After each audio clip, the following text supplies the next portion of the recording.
শুরুতে তোমাকে একটা কথা বলি, তুমি নিজেও হয়তো বা খেয়াল করেছো যে এই পৃথিবীতে সৎ মানুষগুলোর চেয়ে অসৎ মানুষগুলো একটু বেশি সুখী, কিন্তু তাদের জীবনে সুখ থাকলেও শান্তির অনেক বেশি কান্তি।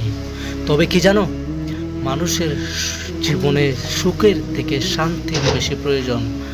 ভাঙা কুড়ে ঘরেও ঘুম আসবে যদি তার ঘরে শান্তি থাকে, এবং সুখ ও শান্তি দুটো আলাদা জিনিস।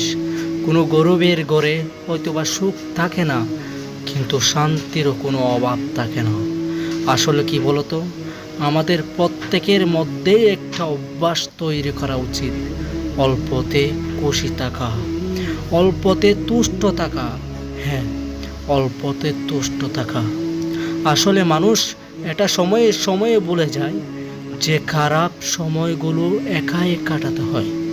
কারণ এই পৃথিবীতে এমন কিছু মানুষ আছে যারা অন্যের কষ্টর দেখে উপভোগ করে। কেউ যদি একা ভালো থাকতে শুরু করে, তাহলে এই পৃথিবীর কেউ তাকে দুঃখ করতে পারবে না। কেউ যদি একাকিত্বকে অ্যাকসেপ্ট করে, তাহলে কেউ তার মন খারাপের কারণ হতে পারে না। আসলে দুঃখ তো জীবনের একটা অংশ, যদি আমরা এটা ভার ভুলে যাই। আর তাই যদি সুযোগ পাও, তাহলে নিজেকে একটু হাসি খুশি রাখার চেষ্টা করো, নিজেকে একটু আনন্দে রাখার চেষ্টা করো।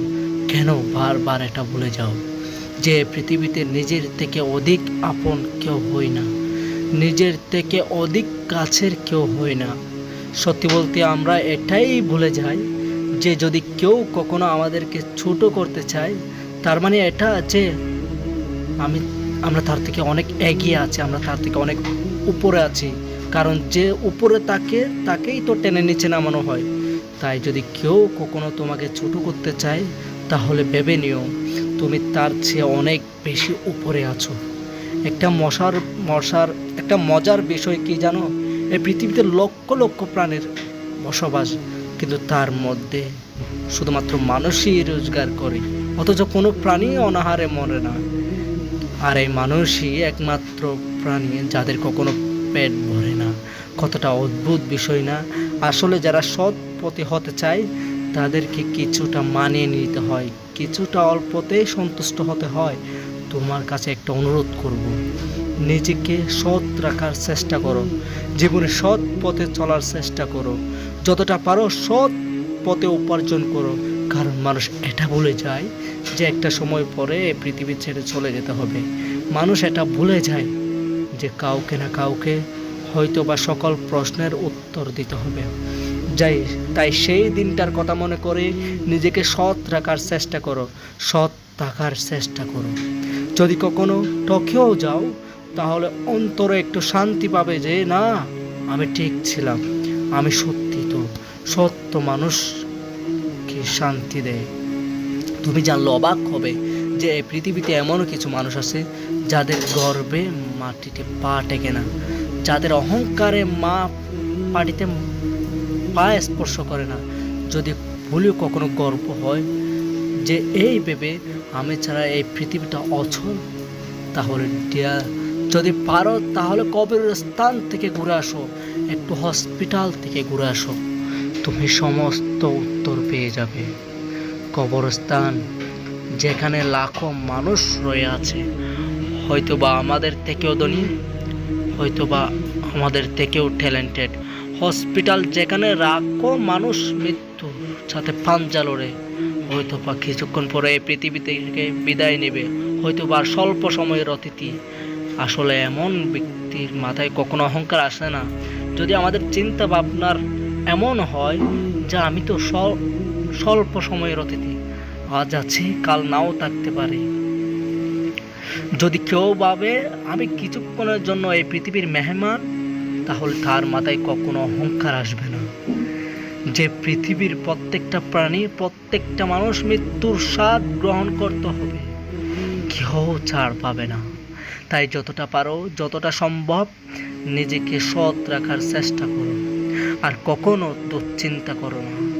যদি চিন্তা করতেই হয়, তাহলে সুচিন্তা করো নিজের বিষয়ে এবং নিজের পরিবারের, নিজের কাছের মানুষগুলোর বিষয়ে। একটা কথা সারা জীবন মনে রেখো, একটা মানুষের নেগেটিভ চিন্তা যেমন তাকে ধ্বংস করে, ঠিক তেমনি কোনো মানুষের কোনো পজিটিভ চিন্তা ভাবনা তাকে অনেক বেশি সফল এবং অনেক বেশি সুখী করে। তাই যতটা সম্ভব পজিটিভ ভাবার চেষ্টা করো, পজিটিভ থাকার চেষ্টা করো। আসলে কিছু জিনিস সেগুলো যদি আমরা আমাদের জীবনে অ্যাপ্লাই করতে পারি, যদি আমরা আমাদের জীবনে প্রয়োগ করতে পারি, তাহলে আমাদের জীবনটা সুন্দর হবে। আমাদের ব্যয় হওয়া উচিত আয় বুঝে, পান করা উচিত ধীরে ধীরে, শ্রবণ করা উচিত মন দিয়ে, তর্ক করা উচিত যুক্তি দিয়ে, দান করো মুক্ত হস্তে,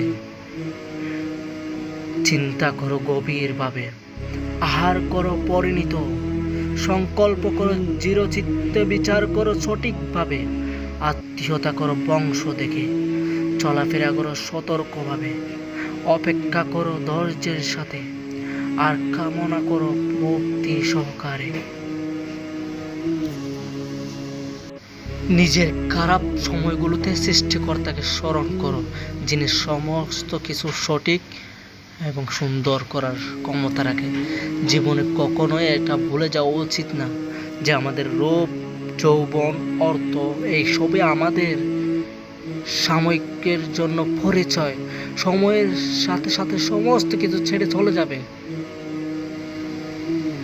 আর যেটা জানো না সেটা নিয়ে কোনো টেনশন করো না, বরং জীবনে এমন কিছু করার চেষ্টা করো যেটার জন্য মানুষ তোমাকে মৃত্যুর পরেও স্মরণ করবে। মানুষকে এমন কিছু দেওয়ার চেষ্টা করো যেটা কখনোই ফিরিয়ে নেওয়া যায় না। আমি জানি না কে কিভাবে, আমি জানি না কার কেমনটা বিশ্বাস, কিন্তু তুমি যদি আমাকে জিজ্ঞাসা করো যে পৃথিবীর সব থেকে দামি, সব থেকে মূল্যবান জিনিস কি, এমন 3টি জিনিস যেটা অনেক বেশি মূল্যবান। যদি আমাকে জিজ্ঞাসা করো যদি সব থেকে মূল্যবান 3টি জিনিসের কথা বলো, তাহলে প্রথম অথবা দ্বিতীয় স্থানে চোখের পানি থাকবে। হ্যাঁ, চোখের পানি থাকবে। আর মূল্যবান জিনিস কখনো সস্তা স্থানে ব্যয় করতে নেই, কখনো সস্তা স্থানে ব্যয় করতে নেই। আমি জানি না তোমার জীবনের সমস্যাটা কেমন, আমি জানি না কি তোমার দুঃখের কারণ, কিন্তু বিশ্বাস করো সময় পরিবর্তনশীল।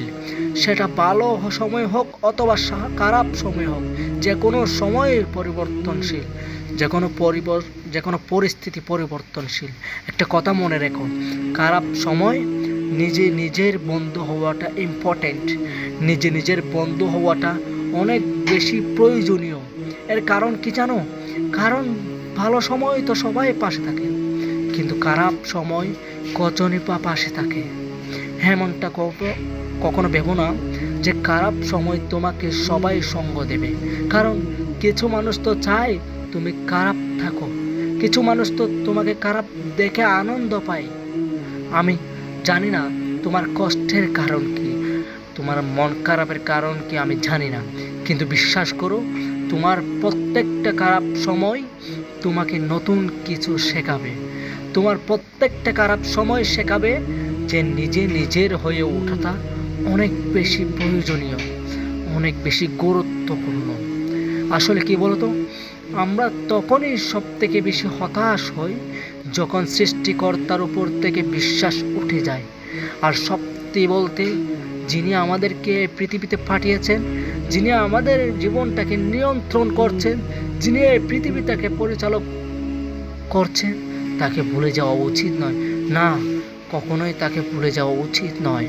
তুমি এই বিষয়টা জানো কি না আমি জানি না, কিন্তু বিশ্বাস করো ভালো মানুষদের জীবনে একটু দুঃখ কষ্ট বেশি থাকে। আর এর কারণ হয়তো বা সৃষ্টিকর্তা ভালো মানুষদেরকেই ভালোবাসে, এমনটাও তো হতে পারে। তোমার জীবনের সমস্যার মাত্রা বেশি মানে তোমার সৃষ্টিকর্তা তোমাকে বেশি ভালোবাসে, এমনটাও তো হতে পারে। এমনভাবে কেন ভাবছো না?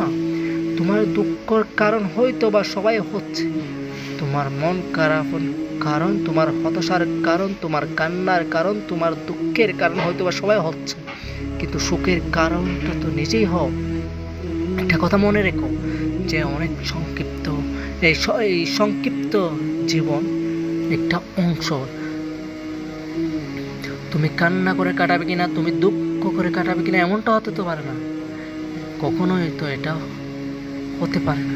তুমি এটা বিশ্বাস করো কিনা আমি জানি না, কিন্তু বাস্তবতা তো এটাই, যেদিন মানুষের জীবন একাই সকল রকমের চলে না, সমস্যা, দুঃখ, মন খারাপ, কষ্ট এগুলো যেমন আছে তেমন খুশি, আনন্দ এগুলোই আছে। এই সমস্ত কিছু মিলেই তো জীবন। আর হয়তো বা এই জীবনটা এত বেশি সুন্দর। হ্যাঁ, জীবনটা সুন্দর যদি তুমি জীবনটা উপলব্ধি করতে পারো, যদি তুমি অনুভব করতে পারো, যদি তুমি উপভোগ করতে পারো, তাহলে বুঝবে জীবন কতটা সুন্দর।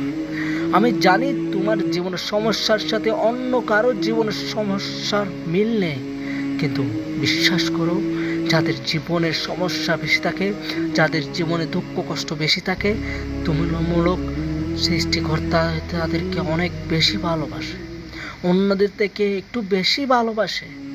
আর না, তোমার মনে প্রশ্ন আসতেই পারে যে সত্যি সৃষ্টিকর্তা যদি আমাদেরকে ভালোবেসে থাকেন, তাহলে আমাদেরকে কষ্ট কেন দেবেন, তাহলে আমাদেরকে দুঃখ কেন দেবেন, তাহলে আমাদেরকে এত দুঃখ কষ্ট কেন দেবেন? এমন প্রশ্ন হয়তো বা তোমার মনে থাকতেই পারে। দেখো, এর আগে একটা দেখবে কোনো দিন ঘোড়ার রেসে ঘোড়ার মালিক ঘোড়াকে অনেক বেশি কষ্ট দেয়।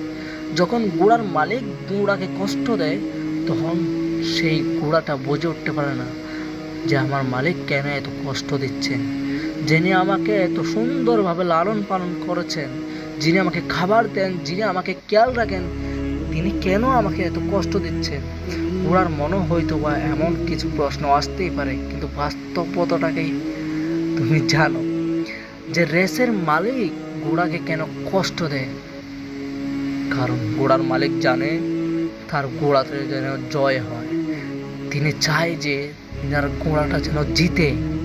যখন আমাদের সৃষ্টিকর্তায়, যখন এই পৃথিবীর পরিচালক, যিনি আমাদের নিয়ন্ত্রক, তিনি যখন আমাদেরকে কষ্ট দেন, তখন আমাদের মনে প্রশ্ন জাগে যে যিনি আমাদের সৃষ্টি করেছেন, তিনি আমাদেরকে কেন কষ্ট দেন? যা আমার মালিক আমাকে সৃষ্টি করেছেন, তিনি আমাকে কষ্ট কেন দেবেন? কিন্তু বাস্তবতা হলো এটাই যে আমাদের সৃষ্টিকর্তা আমাদেরকে জেতাতে চান।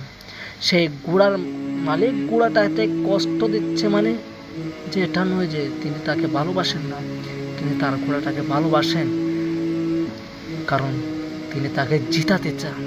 ঠিক তেমনি আমাদের মালিক যখন আমাদেরকে কষ্ট দেয়, তখন বুঝে নিতে হবে আমাদেরকে যে তার মানে আমাদের খোদা আমাদেরকে জিতাতে চান, আমাদেরকে জিততে দেখতে চান। এটা আমাদেরকে মেনে নিতে হবে, কারণ এটা বাস্তবতা, এটা মানতেই হবে, এটা মানতেই হবে। এটা আমি এখনো বলছি, আগামীতেও বলবো। যাদেরকে সৃষ্টিকর্তা অধিক ভালোবাসেন তাদেরকে কষ্ট দিবেন, এটা স্বাভাবিক, এটা স্বাভাবিক। এখানে কষ্ট হওয়ার কিছুই নেই। তুমি জানো কিনা জানি না, যেটা আমাদের জন্য ভালো, যেটা আমাদের শরীরের পক্ষে ভালো, যেটা আমাদের মনের পক্ষে ভালো, সেটাকে আমরা গ্রহণ করি না, বরং আগ্রহ। তো ভিডিওটা আজকে এখানেই শেষ করলাম।